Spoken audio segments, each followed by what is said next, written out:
అయితే మీరు ఒక విధానం చూపించండి అన్నట్టుగా అడిగిరు. కానీ నేనిక్కడ 3 విధాలుగా కట్ వర్క్ షేప్‌కి పైపింగ్ ఎలా వేయాలనేది చూపించిన. అయితే ఈ 3 విధాల్లో మీకు ఏ ప్రాసెస్ ఈజీ ఉంది, ఏ ప్రాసెస్ బెస్ట్‌గా అనిపిస్తుంది అనేది కూడా మీరు ఖచ్చితంగా కామెంట్ చేయాలి. అయితే మనకి ఒక ప్రాసెస్ ఏ విధంగా చేసినాం, ఎక్కడ కూడా ఎలాంటి డిస్టర్బెన్స్ లేకుండా మనకి కట్ వర్క్ కట్ చేసి కుట్టేటప్పుడు ఏ విధంగా అయితే ఫినిషింగ్ ఉంటుందో, ఇలా పైపింగ్ వేసిన తర్వాత కూడా ఫినిషింగ్ అనేది డిస్టర్బెన్స్ అవ్వకుండా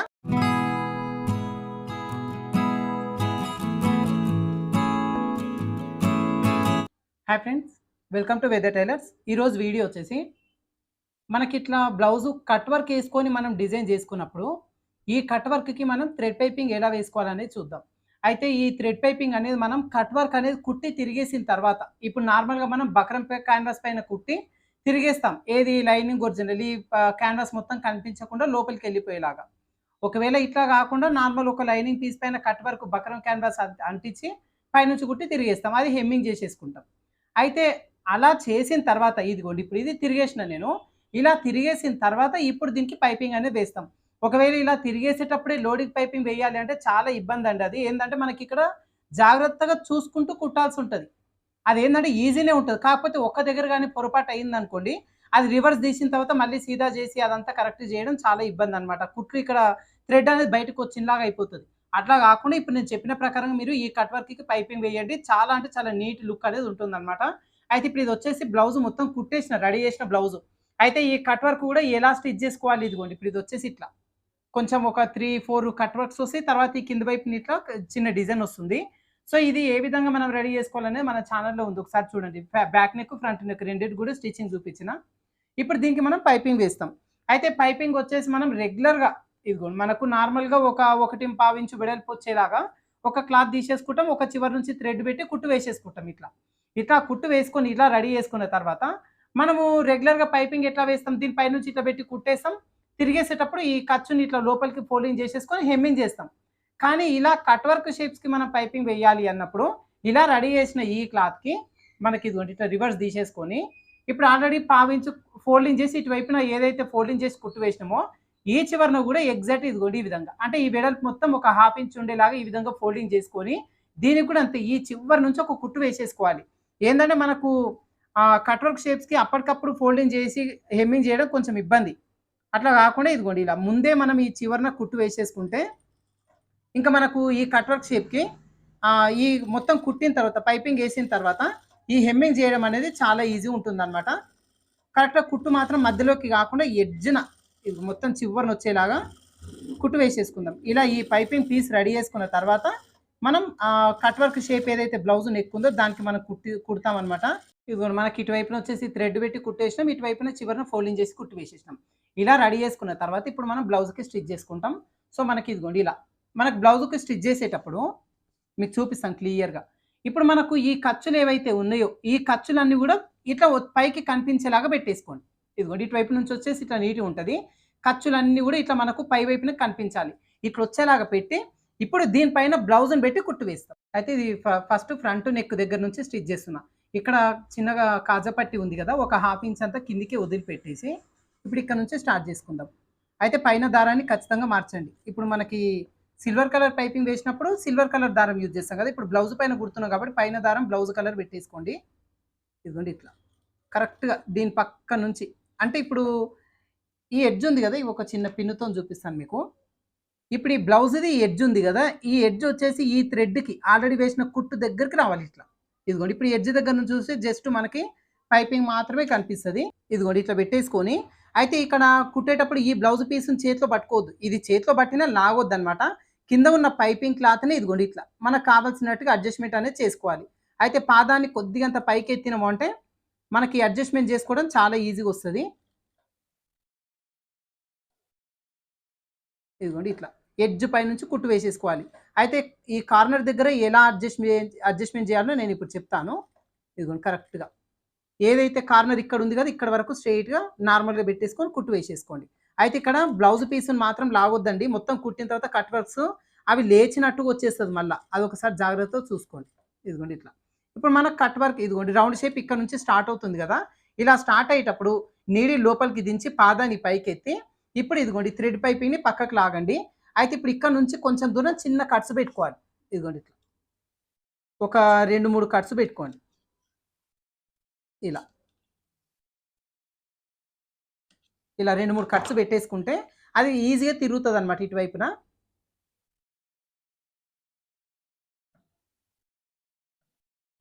ఇదిగోండి ఇలా. కొద్దిగంత. కొంచెం జాగ్రత్తగా ఇదిగోండి రౌండ్ షేప్ చూస్తున్నారు గదా! ఇట్లా షేప్ పర్ఫెక్ట్ పెట్టి ఒక 3 కుట్లు ఇట్లా నిదానంగా. ఇదిగోండి ఇట్లా. ఇక్కడ వరకు వచ్చిన తర్వాత సేమ్ ఇదిగోండి మళ్ళీ ఇక్కడ నుంచి గూడా ఇక్కడ కట్ వర్క్ చిన్నగా తిరుగుతుంది గదా! సేమ్ మళ్ళీ ఇటువైపునకి తీసుకొని ఇక్కడ చిన్న కట్స్ పెట్టుకోవాలి. అయితే కట్స్ పెట్టకుండా ఒకేసారి ఇక్కడ తిప్పొచ్చు గూడా. చిన్న ఫోల్డింగ్ లాగా గూడా చేయొచ్చు. అట్లా ఫోల్డింగ్ చేసి గూడా కుట్టొచ్చు. ఇప్పుడు నేను అది గూడా చూపిస్తాను. ఏందంటే అట్లా కుట్టడం వల్ల ఒక మూలకి ముద్దలాగా వస్తది క్లాతు. అదేందంటే మనకి పెద్దగా కనిపించదు. కానీ వేసుకున్నప్పుడు అది ముద్దలాగా బయటికి కొంచెం విజిబుల్ అవుతది క్లాత్‌లో నుంచి. అందుకని ఇట్లా కట్ చేయడం బెటర్ అన్నమాట. ఎట్లాగో హెమ్మింగ్ చేస్తాం కాబట్టి. ఇదిగోండి ఇట్లా. పైపింగ్‌ని కిందికి నొక్కేసుకోండి ఇట్లా. కుట్టేటప్పుడు పైపింగ్‌ని ఇదిగోండి కరెక్ట్ పైపింగ్‌కి ఏదైతే కట్ వర్క్ ఉందో దాని కిందికొచ్చేలా ఇదిగోండి ఇలా నొక్కేసుకోండి.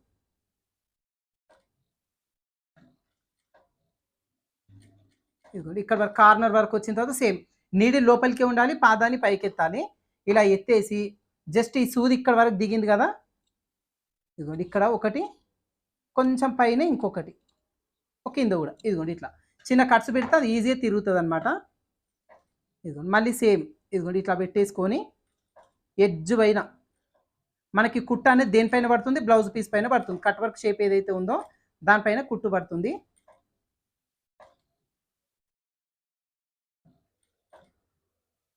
ఇదిగోండి. పైపింగ్ క్లాత్‌ని కిందికి నెట్టేసుకోవాలి. రౌండ్ షేప్ ఎట్లుందో అట్లా. ఇదిగోండి ఇట్లా. కిందికి నెట్టేసుకొని కుట్టేసుకోవాలి. ఇది మనకి ఆల్రెడీ మొత్తం కుట్టేసిన తర్వాత గూడా రెడీ చేసుకోవచ్చు. లేదు అంటే మనకు బ్యాక్ పార్ట్ మొత్తం కట్ వర్క్ షేప్ రెడీ చేసిన తర్వాత సేమ్ ఇట్లా పైపింగ్ వేసుకొని గూడా మళ్ళీ రెడీ చేసుకోవచ్చు. ఇదిగోండి ఇప్పుడు ఇక్కడ గూడా అంతే. మనకి ఇక్కడ రౌండ్ తిరుగుతుంది చూస్తున్నారు గదా! కట్ వర్క్ వచ్చి ఇట్లొచ్చి మళ్ళీ ఇక్కడ నుంచి ఉంది. సో, ఎక్కడైతే కట్ వర్క్ వచ్చి స్టార్ట్ అవుతుందో మళ్ళా మూలలాగా నీడిల్ లోపల దించాలి. పాదాన్ని పైకెత్తాలి. ఎత్తిన తర్వాత ఇదిగోండి ఇలా కొద్దిగంత పైకి లేపండి దీన్ని. ఇక్కడ కట్టు పెట్టాలి. ఒక 2 లేదంటే ఒక 3 ఇట్లా పెట్టేసుకోండి. మళ్ళీ ఇక్కడ ఇదిగోండి సేమ్ కట్ వర్క్ షేప్ ఏదైతే కార్నర్ ఉందో ఈ కార్నర్ దగ్గర మళ్ళీ ఇదిగోండి ఒక 2 సార్లు ఇట్లా చిన్నగా సూదిని దించేసుకోండి ఇక్కడ వరకి. ఆ కార్నర్ దగ్గర కొంచెం జాగ్రత్తగా చూసుకోండి. మిగతా పార్ట్ అంతా మళ్ళీ రౌండ్ షేప్ ఈజీనే. ఇదిగోండి ఇట్లా పెట్టేసుకుంటాం. పైపింగ్‌ని కిందికి నెట్టేస్తాం. కట్ వర్క్ షేప్ ఎట్లుందో అట్లా. ఇదిగోండి. అయితే ఇది నేను ఆల్రెడీ కుట్టేసిన దాన్ని చూపిస్తున్నా. ఒకవేళ మీరు సెపరేట్ చేయాలి అంటే కుట్టేటప్పుడే ఇది వేసుకోవాలి అనుకుంటే బ్యాక్ పార్ట్ సెపరేట్‌గా, ఫ్రంట్ పార్ట్ సెపరేట్‌గా ఇట్లా పైపింగ్ వేసేసుకొని షోల్డర్ జాయింటింగ్ చేసేసుకోవచ్చు. ఒక్కోసారి ఏందంటే కొంతమంది కుట్టిన దాన్ని కూడా పైపింగ్ వేయమంటారు. మీ బ్లౌజ్‌లో అయినా కూడా కుట్టిన తర్వాత పైపింగ్ వేయాలి అనుకుంటే ఈ ప్రాసెస్‌లో వేసేసుకోండి. సేమ్ ఇదిగోండి ఇట్లా. మనకి ఫ్రంట్ పార్ట్ మొత్తం అయిపోయింది. ఇప్పుడు షోల్డర్ జాయింట్ దగ్గరికి వచ్చేసినా మళ్ళీ బ్యాక్ పార్ట్ స్టిచ్చింగ్ అనేది చేస్తున్నా. ఇదిగోండి ఇట్లా. అయితే ఇది కుట్టేటప్పుడు మాత్రం కట్ వర్క్ షేప్‌ని డిస్టర్బ్ చేయొద్దు. ఆ రౌండ్ షేప్ ఎట్లయితే ఉందో అదే రౌండ్ షేప్ ఉంచాలి.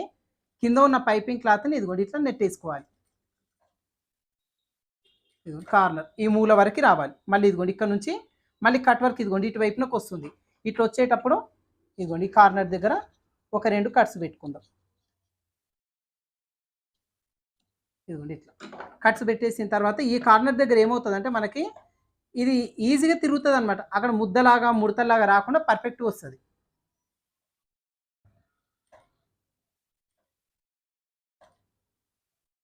ఇది 2, 3 విధాలుగా ఏసుకోవచ్చండి చాలా ఈజీగా. అయితే ఇక్కడ కట్ పెట్టడం కంటే ఇంకా అక్కడ క్లాత్ కట్ చేసినా గూడా పైపింగ్ క్లాత్ ఇంకా ఈజీగుంటది. అది ఇంకా ఈజీ. ఇంకా ఆ మూలల దగ్గర ఇంకా పర్ఫెక్ట్‌గా షేప్ అనేది వస్తదనమాట. ఇది మొత్తం కట్ జేయాలి ఇక్కడి వరకి. చివరి వరకు మొత్తం కట్ చేసి మళ్ళీ స్టిచ్ జేసుకోవాల్సుంటది. ఒక దగ్గర చూపిస్తాను నేనది. ఒక కట్ వర్క్ షేప్ దగ్గర. 2, 3 విధాలుగా వేసుకోవచ్చు. ఒకటే గుర్తుపెట్టుకోండి. కుట్టేటప్పుడు మాత్రం ఈ ఏది మనకు నీడిల్ మాత్రం లోపలికి ఉంచిన తర్వాతనే పాదాన్ని పైకెత్తండి. అప్పుడప్పుడు మధ్య మధ్యలో పాదాన్ని పైకెత్తడం వల్ల మీకేమవుతదంటే ఇక్కడ ఈజీగా అవుతదనమాట. ఇది క్లాత్ అనేది మడతలు పడినట్టుగా లేకుండా నీట్‌గా వస్తది. ఇప్పుడు ఇదిగోండి ఇక్కడ వరకు వచ్చింది గదా! ఇప్పటి వరకే మనకి ఇక్కడ చిన్న చిన్న కట్స్ పెట్టుకున్నాం. ఇట్లా కట్స్ పెట్టకుండా ఇక్కడ చిన్న మలుపులాగా ఇదిగోండి ఇప్పుడు క్లాత్ ఉంది గదా! కొంచెం ఇట్లా ఇదిగోండి ఇట్లా వచ్చేలా గూడా పెట్టేసుకోవచ్చు. కొంచెం ఇదిగోండి ఎక్స్‌ట్రా ఉన్న దాన్ని లోపల నొక్కేసేయాలి ఇక్కడ. ఇదిగోండి ఇట్లా. ఒక్క 2 సూదు ఇదిగోండి 2 సార్లు ఇట్లా నిదానంగా దించేసుకోండి. ఇప్పుడు ఇదిగోండి ఇక్కడ నుంచి ఈజీగా వచ్చేస్తుంది మళ్ళీ. కరెక్ట్ ఇదిగోండి షేప్ వచ్చేలాగా పెట్టేసుకొని ఇదిగోండి ఇట్లా. అంటే లోపల వైపున మనకు కట్స్ పెట్టకుండా ఉండాలి అంటే అట్లా ఫోల్డింగ్ చేసుకోవచ్చు. కాకపోతే అక్కడ ఏమవుతుందంటే చిన్నగా ముద్దలాగా రెడీ అవుతది. మీకు మొత్తం కుట్టిన తర్వాత కూడా చూపిస్తా. అక్కడ ముద్దలాగా రెడీ అవుతే ఏమవుతదంటే చూడడానికి మాత్రం పర్ఫెక్ట్‌గానే ఉంటది. బాగా డెప్త్‌గా అబ్జర్వ్ చేస్తే తెలుస్తది. అక్కడ చిన్నగా ముడతలు, ముడతలు ఇట్లా కొంచెం ముద్ద ముద్దలా ఉంటదనమాట. అట్లా ఉండొద్దు అంటే ఈజీగా ఇట్లా చిన్న కట్స్ పెట్టుకోవాలి. ఇదిగోండి ఇప్పుడు రౌండ్ ఇక్కడ వరకు వచ్చింది కదా! సేమ్. ఈ ప్రాసెస్‌లో చేయండి మీరు. ఎట్లాగో హెమ్మింగ్ చేస్తారు కాబట్టి పెద్ద ఇబ్బంది ఏమి ఉండదు. ఇదిగోండి కట్స్ పెడితే ఏందంటే ఇదిగోండి ఫ్లెక్సిబుల్‌గా ఉంటది. చూస్తున్నారు కదా! ఇప్పటివరకు ఇట్లుంది కదా! ఇదిగోండి ఇట్లా. మనకి ఫ్లెక్సిబుల్‌గా అవుతది ఇది. మనకి కట్ వర్క్ షేప్ ఎట్లుందో అట్లా ఈజీగా చేసుకోవచ్చు. అది మడత పెట్టినా కూడా ఈజీగా వస్తది. ఇంకా మొత్తం కూడా కట్ చేయొచ్చు. అసలు క్లాత్ మొత్తమే కట్ చేసి కూడా కుట్టొచ్చు. నేను అది కూడా చూపిస్తాను ఇప్పుడు. వీలైతే ఒక కట్ వర్క్ షేప్‌కి చూపిస్తా. అయితే ఇది మొత్తం కంప్లీట్‌గా కట్ వర్క్ కూడా కాదు మళ్ళీ. ఒక 3, 4 కట్ వర్క్ షేప్స్ వచ్చి కింద వైపున వేరే డిజైన్ వస్తుంది. ఇది ఇన్‌స్టాగ్రామ్‌లో అడిగిండ్రనమాట పిక్ రిఫర్ పంపించి. సో, నేను ఫ్రంట్ నెక్, బ్యాక్ నెక్ రెండిటి కూడా చూపించిన. చూడండి ఒకసారి మన ఛానెల్‌లో ఉంది. ఇది ఇప్పుడు బ్లౌజ్‌కి కుట్టిన కదా! ఈ నెక్ డిజైన్ డ్రెస్‌కి కూడా వేసుకోవచ్చు. డ్రెస్‌కి కూడా ఎట్లా కుట్టాలనేది కూడా ఉంది వీడియో. రీసెంట్ వీడియోలో ఈ మంత్‌లోనే పెట్టిన రీసెంట్ వీడియోలో ఉంది చూడండి. ఇదిగోండి ఇప్పుడు చూడండి మనకి ఇది కట్స్ పెట్టినాం కాబట్టి ఇది ఇప్పుడు రౌండ్‌గా తిరిగింది ఇక్కడ. ఈజీగా అనమాట. ఇట్లా చిన్న కట్స్ పెట్టుకుంటే చాలా ఈజీగా ఉంటది. ఇట్లానే సేమ్ చివరి వరకు కుట్టేసుకోండి. అయితే మీకిప్పుడు ఒక దగ్గర మొత్తం కట్ చేసి కూడా చూపిస్తాను. ఇప్పుడు ఇక్కడనే చూపిస్తాను. ఇప్పుడు మనకు కార్నర్ ఎక్కడి వరకు వచ్చింది? ఇదిగోండి ఇక్కడ వరకు వచ్చింది కదా! దీనికంటే కూడా ఒక హాఫ్ ఇంచ్ లోపలికొచ్చేలాగా ఈ క్లాత్ మొత్తం కట్ చేయండి ఇక్కడ. ఇదిగోండి ఇట్లా. ఇట్లా కట్ చేసేసుకొని ఇప్పుడు ఈ షేప్ ఇది ఉంది ఇట్లుంది కదా! ఇదిగోండి యాజ్ ఇట్ ఈస్‌గా ఇలా ఇక్కడ వరకు కుట్టేసుకోండి. తర్వాత ఇప్పుడు ఇటువైపునకి తిప్పేసుకొని ఏదైతే కట్ చేసినామో దీన్ని మళ్ళీ ఇదిగోండి కింద వైపున ఈ విధంగా పెట్టేసుకోవాలి. అది కూడా ఒక హాఫ్ ఇంచ్ లోపలికెళ్ళిపోవాలి. ఇదిగోండి ఇట్లా. ఇదిగోండి ఇట్లా. ఒక హాఫ్ ఇంచ్ అంత లోపలికెళ్ళిపోయేలాగా పెట్టేసుకొని సేమ్ ఇట్లా కూడా కుట్టొచ్చు. ఇది ఇంకా పర్ఫెక్ట్ అనమాట. మనకి ఎట్లాగో లోపల వైపున ఒక హాఫ్ ఇంచ్ ఉంటది కాబట్టి దాన్ని ఫోల్డింగ్ చేసో లేదంటే నార్మల్‌గా అయినా హెమ్మింగ్ చేసుకోవచ్చు. బట్ ఇలా కుడితే మాత్రం ఇంకా పర్ఫెక్ట్. మీకు ఆ కార్నర్ దగ్గర మాత్రం పర్ఫెక్ట్ కార్నర్ వచ్చేస్తది. ఆ రౌండ్ తిరిగినట్టుగా అట్లా లేకుండా పర్ఫెక్ట్ నీట్‌గా వస్తది. ఇంకొకసారి కూడా చూపిస్తాను. ఇప్పుడు ఇదొచ్చేసి మనకి ఇక్కడ వరకు వస్తుంది చూడండి. ఈ కట్ వర్క్ పైపింగ్ ఈయన దాకా వస్తుంది. ఇక్కడికంటే ఒక హాఫ్ ఇంచ్ ముందుకు కట్ చేసుకుందాం. ఇలా. కట్ చేసిన తర్వాత సేమ్ ఇదిగోండి ఇట్లా పెట్టేసుకొని ఇంకా ఈ రౌండ్ తిప్పే దగ్గర కట్స్ పెట్టడం అవంతా ఇబ్బంది అనుకున్నోళ్ళు ఇట్లా చేసేసుకోండి. ఇదిగోండి. ఈ కార్నర్ వర్క్ ఇట్లా కుట్టేసినాం కదా! మళ్ళీ దీన్ని ఇటువైపునకి తిప్పేసుకొని మళ్ళీ ఇదిగోండి పీస్ తీసేసుకోవాలి. ఒక్కసారి నీడిల్ పైకెత్తేసి కింది వైపున అంటే హాఫ్ ఇంచ్ లోపలికి దోపేయండి దీన్ని. ఇట్లా. మళ్ళీ ఇదిగోండి ఇక్కడ నుంచి కుట్టు వేసుకోవాలి. ఇదిగోండి చూస్తున్నారు కదా! మనకేందంటే కట్ వర్క్ షేప్‌కి పైపింగ్ చాలా విధాలుగా ఏసుకోవచ్చండి. అది మన చాయిస్‌ని బట్టి ఉంటుంది. కాకపోతే కుట్టేటప్పుడే ఏ పద్ధతిలో కుడుతున్నాం, దాన్ని బట్టి ఎట్లా అడ్జస్ట్ చేయాలనేది మీకు అప్పటికప్పుడే తెలిసిపోతుంది. ఇప్పుడు చూసిర్రుగా నేను 3 మోడల్స్‌లో అంటే 3 విధాలుగా కట్ వర్క్ షేప్‌కి పైపింగ్ ఎట్లా వేయాలి అనేది చూపించిన. దీంట్లో మీకు ఏది ఈజీ అనిపిస్తే అది చేసుకోండి. ఇంకొకసారి కూడా ఇదిగోండి ఇక్కడ చూపిస్తున్నా. మన కట్ వర్క్ ఇక్కడ వరకి పైపింగ్ వస్తుంది కదా! ఒక హాఫ్ ఇంచ్ ముందుకు కట్ చేస్తున్నాను ఇక్కడ. ఇది ఈజీ అనమాట. ఎవ్వరికైనా ఈజీ. ఈ రౌండ్ తిప్పే దగ్గర అదంత ఇబ్బంది లేకుండా ఇదిగోండి పర్ఫెక్ట్‌గా వచ్చేస్తది. మూల వరకి. తర్వాత బ్లౌజ్‌ని ఇట్లా తిప్పేసుకోవాలి. సేమ్ మళ్ళీ ఇదిగోండి. ఇట్లా లోపలికి ఒక హాఫ్ ఇంచ్ దోపేసి ఇదిగో మళ్ళీ సేమ్ ఇక్కడ నుంచే మళ్ళీ కుట్టేస్తాం. ఇదిగో. అదే విధంగా ఇప్పుడు 3 విధాలుగా చూపించినాం కదా! పైపింగ్ ఎట్లా వేయాలి కట్ వర్క్ షేప్‌కి అనేది.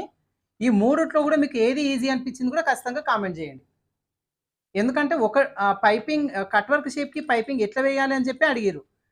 కానీ ఎన్ని విధాలుగా వేయొచ్చు అనేది కూడా నేను చెప్పిననుకోండి మీకు ఈజీ అవుతది. ఇదిగోండి ఇక్కడ వరకు కుట్టేసి మీకు కావాలంటే చెప్పిన ఇందాకల ఒక హాఫ్ ఇంచ్ అంత ఉండేలాగా కటింగ్ అనేది చేసేసుకోండి. లేదు అంటే ఈ మూల తిరిగే దగ్గర చిన్న కట్స్ అనే పెట్టుకోండి. లేదు అంటే చిన్న నీడిల్ తీసేసుకొని దాని ఫోల్డింగ్ కూడా చేసుకోవచ్చు. మీకు ఎట్లా ఈజీ అనిపిస్తే అది చేసుకోండి. నా సజెషన్ ఏంటి అంటే అట్లా ఫోల్డింగ్ చేయకుండా కట్స్ అన్న పెట్టుకోండి. మొత్తం ఏమన్నా క్లాత్ అనేది కట్ చేసుకోండి. అది ఇంకా ఈజీ అనమాట మీకు. ఏందంటే మనం కుట్టడం ఇంపార్టెంట్ కాదు. కుట్టిన తర్వాత ఫినిషింగ్ మాత్రం డిస్టర్బ్ అవ్వద్దు. మనకు పైపింగ్ కట్ వర్క్ కుట్టేటప్పుడు కట్ వర్క్ షేప్ రౌండ్‌గా నీట్‌గా ఉందో, మనం పైపింగ్ వేసిన తర్వాత కూడా కట్ వర్క్ షేప్ అదే రౌండ్ నీట్‌గా ఉండాలి. ఫినిషింగ్‌లో డిస్టర్బెన్స్ కావద్దు మళ్ళీ. అయితే మీరేం చేస్తారంటే కస్టమర్స్‌కి కుట్టే కంటే ముందు మీ బ్లౌజ్ పైన ఒకసారి సేమ్ ఇప్పుడు మన ఛానెల్‌లో ఇదే కట్ వర్క్ షేప్‌ని ఈజీగా ఎలా చేసుకోవాలి అని చెప్పి వీడియో చేసిన. అది చూడండి. మీకు ఒక బ్లౌజ్ గాని, డ్రెస్ గాని కట్ వర్క్ షేప్ వచ్చేలాగా మీరు కట్ చేసుకొని కుట్టండి. అలా కుట్టి వేసుకున్న తర్వాత ఫిట్టింగ్ అదంతా కూడా పర్ఫెక్ట్‌గా చూసుకొని, ఇప్పుడు నేను చెప్పినట్టుగా కట్ వర్క్ షేప్‌కి పైపింగ్ వేయండి. అదంతా కూడా మీ బ్లౌజ్ పైనే చేయండి ఫస్టు. అట్లా చేసిన తర్వాత మీకు ఎక్కడెక్కడ ఎలాంటి చేంజెస్ జేసుకోవాలి అనేది మీకు ఐడియా వచ్చేస్తది. నెక్స్ట్ మీరు కస్టమర్‌వి కుట్టేటప్పుడు ఏమవుతదంటే, మీకు అప్పటికప్పుడు డిస్టర్బెన్స్ అనేది రాదు. ఎందుకంటే ఒకసారి మీరు కుట్టినప్పుడు మీకు 10 ఐడియాలొస్తాయి. అరే! ఇది ఇట్లా ఉంది గదా! ఇంకొంచెం చేంజ్ చేస్తే ఎట్లా వస్తది? ఇంకేదైనా చేంజెస్ జేయొచ్చా అనేది మీకే ఒక చిన్న థాట్స్ ఒస్తాయి. దాన్ని బట్టి మీరు కస్టమర్‌ది కుట్టేటప్పుడు డైరెక్ట్‌గా మీరు ఏది ఈజీ అనిపిస్తే అది, తర్వాత ఇట్లా చిన్న చిన్న టిప్స్ అన్నీ గూడా చూసుకొని మీరు కట్ వర్క్ షేప్స్‌కి పైపింగ్ వేయొచ్చనమాట. ఇదిగోండి ఇలా. ఇక్కడ ఆల్రెడీ కుట్టిన బ్లౌజ్ ఇక్కడ హుక్ ఉందండి. సో, ఇక్కడ ఏం చేస్తున్నానంటే జస్ట్ ఇక్కడ వరకు కుట్టేస్తా. ఇట్లా ఒక హాఫ్ ఇంచ్ అంతా ఇదిగోండి ఎక్స్ట్రా తీసేసుకుంటున్నా ఇక్కడ. ఇదేందంటే ఇదిగోండి కరెక్ట్ ఇట్లా. ఇక్కడ వరకు ఇట్లా ఫోల్డింగ్ చేసి, ఇక్కడ గట్టిగా రబ్ చేసేస్తా. అదంతా కూడా నేను హెమ్మింగ్ చేసేస్తానింకా. ఈ లోపల వైపున ఇదిగోండి. ఇప్పుడు చూడండి ఇటువైపున. Okay friends. అయితే ఇప్పుడు మనకి కట్ వర్క్ షేప్‌కి ఈజీగా పైపింగ్ ఎలా వేసుకోవాలి అనేది 3 విధాలుగా నేను చూపించినాను కదా! అయితే ఈ 3 విధాల్లో మీకు ఏ ప్రాసెస్ ఈజీ ఉంది, ఏ ప్రాసెస్ బెస్ట్‌గా అనిపిస్తుంది అనేది కూడా మీరు ఖచ్చితంగా కామెంట్ చేయాలి. అయితే మనకి ఒక ప్రాసెస్ ఏ విధంగా చేసినాం, నార్మల్‌గా కట్ వర్క్ కుట్టేటప్పుడు ఇక్కడ చిన్న చిన్నగా కట్స్ పెట్టేసుకున్నాం. కట్స్ పెట్టేసుకొని ఇదిగోండి ఇటువైపున కరెక్ట్‌గా ఈ కార్నర్ షేప్ నీట్‌గా వచ్చేలాగా తిరిగేసుకున్నాం కదా! ఇది మాత్రం చాలా ఈజీ ప్రాసెస్. కాకపోతే ఇటువైపున కొంచెం ఇట్లా ఖర్చు కనిపిస్తుంది. నీట్‌గా ఫోల్డింగ్ చేసుకొని మనకు హెమ్మింగ్ అనేది చేసుకోవచ్చు. ఇంకొక విధానంలో ఏం చేసినాం మనం, చిన్నగా చిన్న సూది తీసుకొని ఫోల్డింగ్ అనేది చేసుకున్నాం ఇదిగోండి. అయితే ఇట్లా ఫోల్డింగ్ చేసినప్పుడు ఏమవుతదంటే, లోపల వైపున మనకి ఇట్లా మెలి తిరిగినట్టుగా ఉంటదండి. అది కస్టమర్ వేసుకున్నప్పుడు వాళ్ళకి మాత్రమే తెలుస్తుంది. కానీ బయట వైపు నుంచి చూసినప్పుడు మాత్రం ఫినిషింగ్ మాత్రం నీట్‌గా ఉంటుంది. కాకపోతే చూడండి చిన్నగా ముద్దలాగా, అంటే ఒక చిన్నగా ఇక్కడ చిన్న ఏదో చిన్న డిస్టర్బెన్స్ అనేది కనిపిస్తుంది కొద్దిగా. బట్ అదంతా విజిబుల్ అయితే అవ్వదనమాట. నార్మల్‌గా లుక్ వైస్‌గా మాత్రం పర్ఫెక్ట్‌గా ఉంటుంది. మిగతా షేప్ అంతా కూడా ఇదిగోండి మనకి ఏ విధంగా అయితే తీసుకున్నామో అదే ప్రకారంగా కట్స్ పెట్టేసుకొని కుట్టేసుకున్నాం. అయితే కట్స్ పెట్టకుండా డైరెక్ట్‌గా కట్ చేసుకొని కుట్టే విధానం చూపించినాను కదా! ఇక్కడ చూడండి అసలు ఏమాత్రం డిస్టర్బెన్స్ అనేది ఉండదు. మనకి ఇట్లా ఎక్స్ట్రా ఉన్నదాన్ని ఖర్చు అనేది కనిపించకుండా ఇట్లా ఫోల్డింగ్ చేసేసుకొని హెమ్మింగ్ చేసేసుకుంటే సరిపోతుంది. ఇలా కట్ చేసుకొని స్టిచ్ చేసుకునే దగ్గర మాత్రం కార్నర్ షేప్ మాత్రం పర్ఫెక్ట్‌గా వచ్చేస్తదనమాట. ఓకేనా? ఇదిగోండి ఒక 2, 3 చోట్ల నేను ఇక్కడ కటింగ్ అనేది చేసి చూపించిన ఇదిగోండి విడివిడిగా. ఏ పార్ట్‌కి ఆ పార్ట్ విడివిడిగా తీసుకొని ఏ విధంగా స్టిచ్ చేయాలనేది చూపించిన. సో, ఇదొచ్చేసి మనకు బ్యాక్ పార్ట్‌లో కట్ వర్క్ షేపు. అదే విధంగా మనకి ఫ్రంట్ పార్ట్‌లో గూడా ఇదిగోండి కట్ వర్క్ షేప్ వచ్చేసి మనకి ఈ విధంగా నీట్‌గా డిజైన్ చేసుకున్నాం. అయితే ఈ ఫ్రంట్ పార్ట్ కూడా అంతేనండి. మీకు కావాలి అనుకుంటే మొత్తానికి మొత్తం కట్ చేసుకొని జాయిన్ చేసుకోవచ్చు. లేదు అంటే నేను చెప్పినట్టుగా చిన్న చిన్న కట్స్ పెట్టేసుకొని కూడా కుట్టేసుకోవచ్చనమాట. అయితే ఇదొచ్చేసి మనం కుట్టేటప్పుడు కుట్టొచ్చు. కుట్టిన బ్లౌజ్‌కి గూడా మనకి ఈ కట్ వర్క్ షేప్‌కి పైపింగ్ అనేది ఈజీగా వేసేసుకోవచ్చనమాట. ఓకేనా? ఎక్కడ గూడా ఎలాంటి డిస్టర్బెన్స్ లేకుండా మనకి కట్ వర్క్ కట్ చేసి కుట్టేటప్పుడు ఏ విధంగా అయితే ఫినిషింగ్ ఉంటుందో, ఇలా పైపింగ్ వేసిన తర్వాత కూడా ఫినిషింగ్ అనేది డిస్టర్బెన్స్ అవ్వకుండా నీట్‌గా ఉంటుందనమాట. ఓకేనా? అయితే మనకిక్కడ కట్ వర్క్ షేప్‌కి పైపింగ్ ఎలా వేయాలి అని చెప్పి మీరు కామెంట్ చేసిర్రు గదండీ! అయితే మీరు ఒక విధానం చూపించండి అన్నట్టుగా అడిగిర్రు. కానీ నేనిక్కడ 3 విధాలుగా కట్ వర్క్ షేప్‌కి పైపింగ్ ఎలా వేయాలనేది చూపించిన. సో, మీకు దీంట్లో ఏది ఈజీ అనిపిస్తుంది అది మీకు తెలవాలి అంటే ఫస్ట్ మీ బ్లౌజ్ ఒకటికి ఈ విధంగా నేను చెప్పినట్టుగా కట్ చేసి కుట్టండి. సో, 3 విధాల్లో ఏది ఈజీ అనేది మీకు ఈజీగా అర్థమవుతుంది. కస్టమర్ బ్లౌజెస్ కుట్టేటప్పుడు మీకు డిస్టర్బెన్స్ లేకుండా కుట్టొచ్చనమాట. ఓకేనా? సో, ఇప్పుడు ఈ వీడియోలో చెప్పిన ఈ చిన్న చిన్న టిప్స్ అయితే మీకు యూజ్ అవుతాయి అనుకుంటున్నా ఫ్రెండ్స్. వీడియో నచ్చితే మాత్రం ఖచ్చితంగా ఒక చిన్న లైక్ అయితే చేయండి. అదే విధంగా ఛానెల్‌ని సబ్స్క్రైబ్ చేసుకోని వాళ్ళుంటే సబ్స్క్రైబ్ చేసుకొని పక్కన బెల్ ఐకాన్ కూడా ఆల్ సింబల్‌లో పెట్టుకొని మీకు నోటిఫికేషన్ మొబైల్‌కి వెంటనే వస్తుంది చూసుకోవచ్చనమాట. ఓకేనా? Thank you for watching.